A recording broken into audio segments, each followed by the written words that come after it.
তো সুখের খামারের কিন্তু তিনটা কনসেপ্টে তাদের বিজনেস মডেলটাকে সাজিয়েছে। এক নম্বর হচ্ছে অ্যাগ্রো ট্যুরিজম, দুই নম্বর হচ্ছে আপনার সমন্বিত কৃষি খামার, তিন নম্বর হচ্ছে গ্রিন এনার্জি। শুধুমাত্র খামার বলতে গরু ছাগল লালন পালন করা নয়, এর সাথে আরও বিভিন্ন ধরনের গ্লোবাল বিজনেস স্ট্র্যাটেজি কানেক্টেড।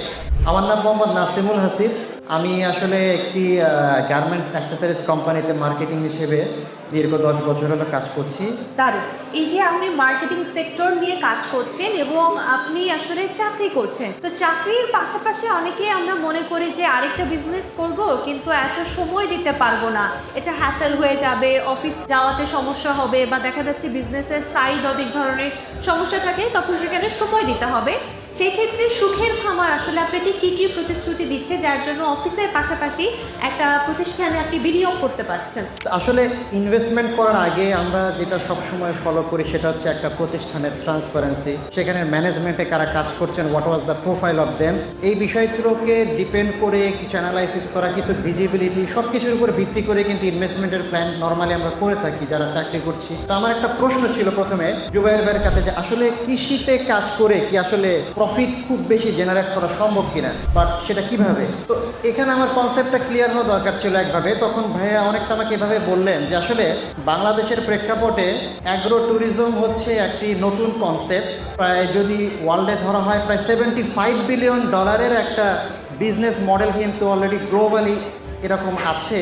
তো সুখের খামারের কিন্তু তিনটা কনসেপ্টে তাদের বিজনেস মডেলটাকে সাজিয়েছে। এক নম্বর হচ্ছে অ্যাগ্রো ট্যুরিজম, দুই নম্বর হচ্ছে আপনার সমন্বিত কৃষি খামার, তিন নম্বর হচ্ছে গ্রিন এনার্জি। তো আমার প্রশ্ন ছিল এখানে যে আপনি যে আমাদেরকে প্রফিটটা দিবেন, what is the breakdown of that profit. তো অ্যাগ্রো ট্যুরিজম থেকে আমরা কীভাবে আয় করতে পারি? অ্যাগ্রো ট্যুরিজম থেকে যেভাবে আয় হতে পারে, যেমন আমরা জানি আমাদের অ্যাগ্রো ট্যুরিজমে প্রায় 100টি কটেজ হবে।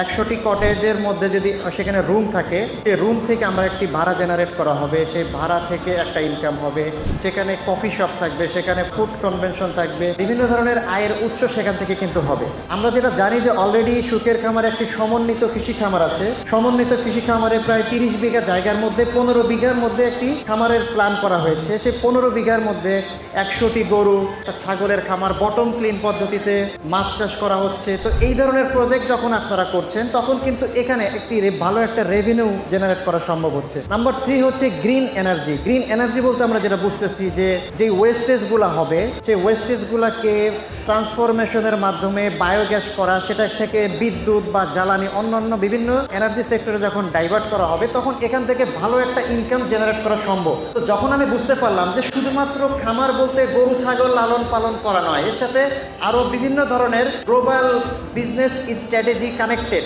যেমন অ্যাগ্রো রিসোর্টটা কিন্তু আমরা এখন অনেকে জানি না। অ্যাগ্রো রিসোর্ট মানে আমি আমার একটা কৃষি খামারের একজন ফাউন্ডার হিসেবে থাকছি, সেখানে আমি আমার পরিবার নিয়ে ঘুরতে যাচ্ছি। আমরা সেখানে দেখতে পাচ্ছি যে সেখানে বাংলাদেশে যে খাদ্যের যে একটা ব্যাপক যে চাহিদা, সেই চাহিদাকে সমন্বয় করার জন্য সুখের খামার একটা অনেক বড় একটা প্রজেক্ট হাতে নিয়েছে।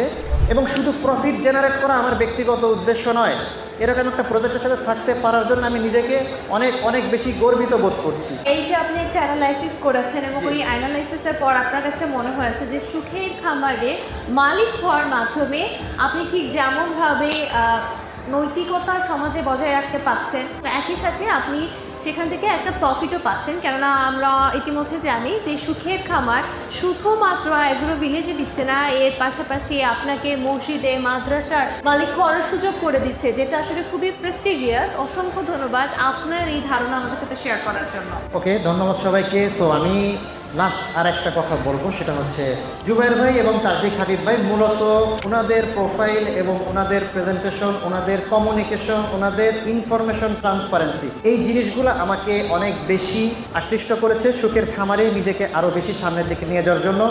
আমি রিসেন্টলি অ্যাডভাইজার কমিটিতে নিজেকে আনতে পেরেছি, এটার জন্য আমি নিজেকে গর্বিত ফিল করছি। তো ধন্যবাদ সুখের খামারের সাথে জড়িত সবাইকে যারা এর সাথে যুক্ত আছেন। ধন্যবাদ আজকের এই সুন্দর আয়োজন করার জন্য।